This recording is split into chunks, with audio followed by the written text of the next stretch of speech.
Hi everyone, welcome to our YouTube channel Payload. देखते हैं last week take में क्या क्या अपडेट्स आए। तो स्टार्ट करते हैं पहली न्यूज के साथ। तो अभी जैसा कि पता है कि मोस्टली ये जो वेबसाइट्स है वो ह्यूमन के लिए डिजाइंड है, बट अभी देखा जा रहा है कि आई थिंक जो वेबसाइट्स हैं वो एजेंट्स के लिए भी डिजाइन हो रही है। तो अभी अलीबाबा ने पेज एजेंट करके अपना एक स्क्रिप्ट थी, वो ओपन सोर्स किया है। वो क्या है, जावास्क्रिप्ट लाइब्रेरी है जो किसी भी वेबसाइट को एआई पावर्ड ऐप में कन्वर्ट कर देती है। तो लेट्स से कि तुम्हारा कोई वेबसाइट है, तुमने उसमें अपने एक स्क्रिप्ट टैग लगा दिया और अब यूजर को अगर यूज करना है तो वो नेचुरल लैंग्वेज में यूज कर सकता है कि लेट्स से ये इस टैब में जाके मेरे लिए ये वाला फॉर्म भर दो with all this details. So now you don't have to click anything. आपको बस इंग्लिश में बताना है और वो आपके लिए सारे एक्शन लेगा कि भाई ये जाके फॉर्म भरना है या नेविगेट टू रिपोर्ट्स या अपडेट द डेटा। तो वो सब आपके लिए कर देगा। तो इंटरेस्टिंग बात ये है कि इसमें कोई भी ऑटोमेशन टूल्स नहीं है, कोई भी विजन मॉडल्स नहीं है कि भाई एलएलएम को देखना है कि भाई वेबसाइट का स्टेटस क्या है, उसके लिए स्क्रीनशॉट लो फिर मॉडल को पास करो, ऐसा कुछ नहीं है। ये पूरा जो काम होता है वो डॉम पे होता है। तो जो एलएलएम है वो डॉम देखता है, डॉम को पढ़ता है, डॉम पूरा टेक्स्ट में से होता है, तो इसलिए काफी फास्ट है। तो हाँ, तो ऐसे ये चीजें काम कर रही है। तो इसमें कोई भी तुम्हारे कुछ कॉम्प्लेक्स को पायलट्स या फिर बैकएंड सिस्टम तुम्हें बनाने की जरूरत नहीं है। सिंपल एक स्क्रिप्ट जो तुम्हारी लाइब्रेरी है उसको इंपोर्ट करो अपनी वेबसाइट में और आपका काम स्टार्ट। तो हाँ, सो आई थिंक सही है कि फ्यूचर में जो हम वेबसाइट्स हैं may be instead of normally browsing की जगह क्लिक करने की जगह हम नेचुरल लैंग्वेज में बस एजेंट को बोल देंगे कि अच्छा डू दिस फॉर मी। वो अपने आप जाके सामान कार्ट में ऐड करके सब कुछ खरीद के दे देगा, बस पेमेंट पेज पे हमें मे बी रिडायरेक्ट कर देगा। सो एक दो साल बाद आई think this is gonna be the future mostly. ठीक है, लेकिन लोग इंस्टाग्राम तो फिर भी स्क्रॉल ही करेंगे, उसको वो तो एजेंट से करा नहीं सकते।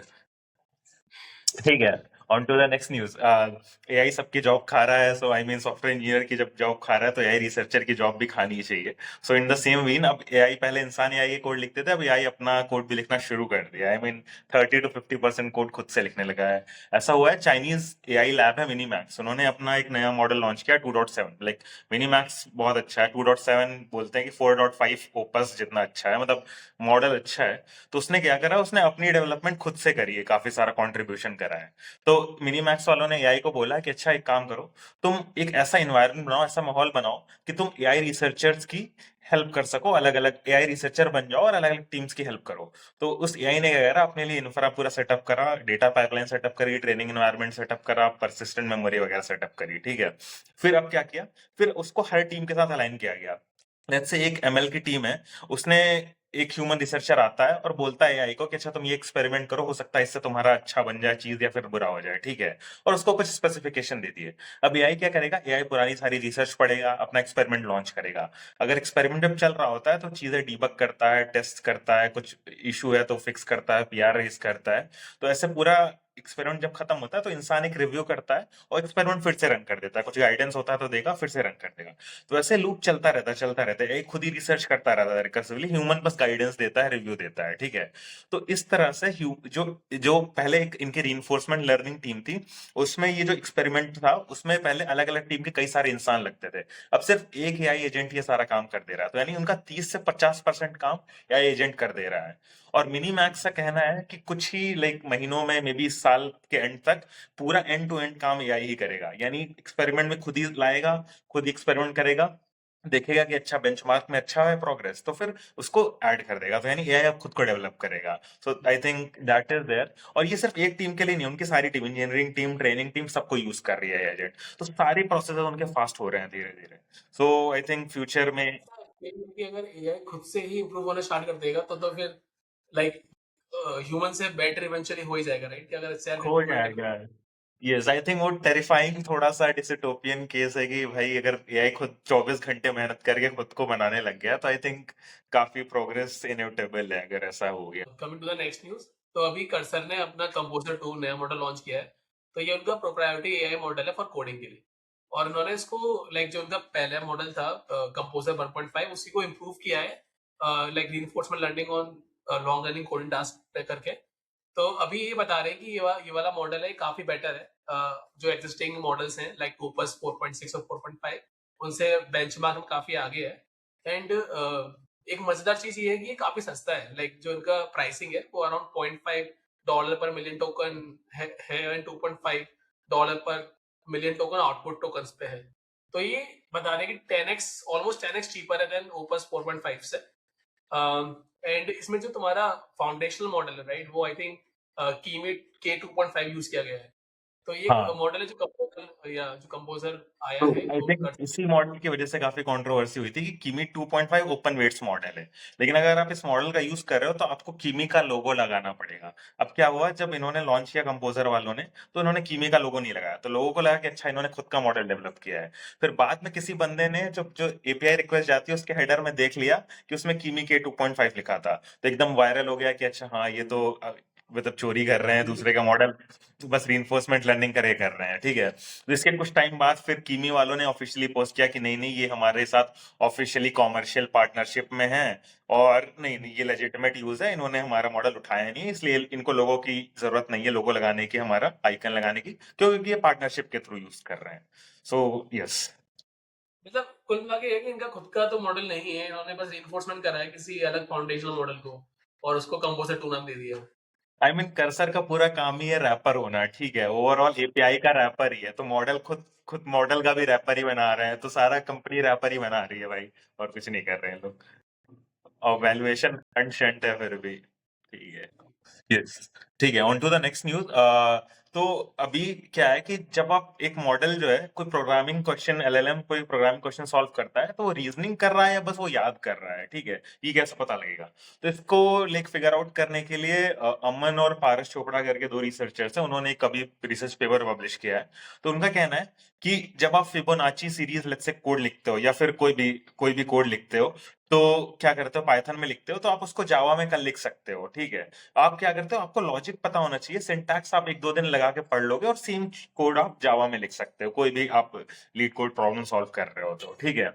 तो क्या है कि इनका कहना था कि क्या एलएलएम जो पॉपुलर लैंग्वेजेस हैं जैसे पाइथन, जावा, इन सब का कोड तो बहुत आराम से लिख लेता है, और फिबोनाची का कोड इनमें लिख सकता है, लेकिन क्या जो बहुत कम पॉपुलर लैंग्वेज जैसे लेट्स से ब्रेनफक लैंग्वेज है, जिसमें सिर्फ 8 कैरेक्टर होते हैं, प्लस माइनस ब्रैकेट्स वगैरह होते हैं, कॉमा डॉट, ठीक है, कोई वर्ड नहीं होता है, जैसे व्हाइट स्पेस एक लैंग्वेज है, उसमें सिर्फ आप स्पेस टैब और न्यू लाइन होता है, कोई अल्फाबेट होता ही नहीं है। शेक्सपियर एक लैंग्वेज है, उसमें सिर्फ ड्रामा की तरह आपको नाटक की तरह लिखना पड़ता है चीजें, ठीक है। तो इन सब लैंग्वेज का ट्रेनिंग सेट बहुत कम है, मे बी पूरे गिटहब पे पूरे ओवरऑल 400-500 लोग ही लिखे फाइल्स हैं, ठीक है, पाइथन की जबकि करोड़ों में लाखों में फाइल्स होती हैं। तो इनका कहना है कि अगर एआई जो है वो पाइथन में अगर फिबोनाची लिख रखता है, तो इन सब ब्रेनफक में भी लिख सकता है, अगर उसको लॉजिक करना आता है और रीजनिंग करना आता है। तो इन्होंने क्या करा, GPT 5.2, O4 mini, Gemini 3 pro, Qwen 3, Kimi K2, इन सब के साथ टेस्ट किया, और ये सब जो मॉडल्स थे जिनका ह्यूमन इवेल्युएशन में ऑलमोस्ट स्कोर आ रहा था 80-85%, इस जो बेंचमार्क है इस पे ऑलमोस्ट इनका 11%, 10%, 5% ऐसे स्कोर आया, ठीक है। यानी स्कोर बहुत ज्यादा डाउनग्रेड हो गया सारे इन सब लैंग्वेजेस में, अगर ब्रेन फक में, वाइट स्पेस में और शेक्सपियर में। यानी इसका मतलब ये है कि एलएलएम जो है वो लॉजिक नहीं समझते हैं। आई मीन पाइथन का लॉजिक वो सीधा ब्रेन फक में नहीं कोड कर पाए, ठीक है, क्योंकि उनको लॉजिक नहीं पता, वो चीजें याद कर रहे हैं, ठीक है। तो जो याद है वो उनका वेट, एलएलएम का वेट्स जो है वो सिर्फ याद है उनकी, वो चीजें रिकॉल कर रहे हैं, instead of thinking they are just recalling. So that is a big thing. But तो मतलब इतना सा रट्टा मार रहे हैं, लॉजिक नहीं समझ रहे हैं। हाँ, तो आई थिंक, और इन्होंने इस बेंचमार्क का नाम दिया है हिस्टोरिक लैंग्वेज बेंच करके। बट इसमें आई थिंक एक जो कैच है वो ये है कि इन्होंने एलएलएम को टूल कॉलिंग नहीं सिखाई है। मतलब आई थिंक इन्होंने एलएलएम को अभी उसका कंपाइलर का एक्सेस नहीं दिया, और खुद को सही करने का, कंपाइल करने का एक्सेस शायद नहीं दिया। इन्होंने बस कंपाइलर को क्या करा, कुछ एग्जांपल्स दे दिए और बोला कि इससे कोड लिखो, या फिर डिस्कशंस कराए। तो उन उससे तो ये अच्छा नहीं चला, बट मे बी अगर फ्यूचर में इनका एक और रिसर्च कर रहे हैं, फॉलो अप रिसर्च, जिसमें ये लोग टूल कॉलिंग और कुछ कर रहे हैं, जिससे शायद बेहतर परफॉर्मेंस दे सके। बट बहुत इससे ये क्लियर होता है कि एलएलएम को कुछ पता नहीं होता एक्चुअली, वो बस देख देख के सीख रहा है, monkey C monkey do, so yes.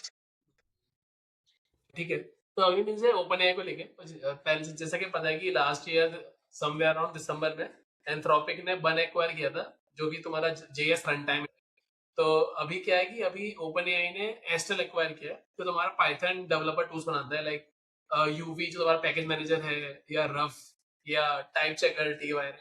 तो उसको एक्वायर करने के पीछे का इनका रीजन क्या बता रहे हैं कि एक तो इनका जो ओपन एआई का कोडेक्स है राइट, वो पूरा रस्ट में है, और ये जो इनके पाइथन के डेवलपर टूल्स हैं ये भी सारे रस्ट में लिखे गए हैं, तो काफी आसानी से इंटीग्रेट हो जाएंगे ये कोडेक्स के साथ। और ऊपर से इनका जो लाइक मेन मोटिव है कि इनको सिर्फ कोड जनरेशन में हेल्प नहीं करनी है, इंजीनियर्स कोड मेंटेनेंस में भी हेल्प करनी है। तो अभी ये जो टूल्स हैं ये सब अगर नेटिवली सपोर्ट हो जाएंगे कोडेक्स में ही, तो काफी आसान हो जाएगा लाइक कोडेक्स के लिए सारी चीजें प्रोवाइड करना इन टर्म्स ऑफ लेटेंसी और मे बी स्पीड वगैरह, वो सब चीजें काफी अच्छी हो जाएंगी। तो ओपन एआई चाह रहा है कि समहाउ वर्टिकली इंटीग्रेट कर जाए पूरे सॉफ्टवेयर डेवलपमेंट लाइफ साइकिल में, instead of just relying on code generation. और हम्म एक फैक्टर ये भी बता रहे हैं कि लाइक जो इनका जो टीम है एस्टल का, वो मोस्टली रस्ट इंजीनियर्स की ही है। और जैसा बताया मैंने, कोडेक्स भी मोस्टली रस्ट में ही है, तो टैलेंट भी एक फैक्टर था कि भाई अच्छा टैलेंट मिल जाएगा ये एक्वायर करके। तो हाँ, हम्म देखते हैं बाकी कैसा चलता है ये acquisition. So I think essentially क्या रहे ये लोग कि end to end instead of Python के नेटिव टूल्स या जावा के जैसे मेवन, ग्रेडल, पाइथन में पिप वगैरह यूज करेंगे, मे बी ओपन एआई चाह रहा है खुद के ऐसे टूल्स लिखें जो टोकन एफिशिएंट हो, फास्ट हो और बेहतर परफॉर्मेंस दे पाए कोडिंग के लिए। I think this is the future. Yes, so yes, ठीक है। I think that's all for this week and we will leave you with the thank you.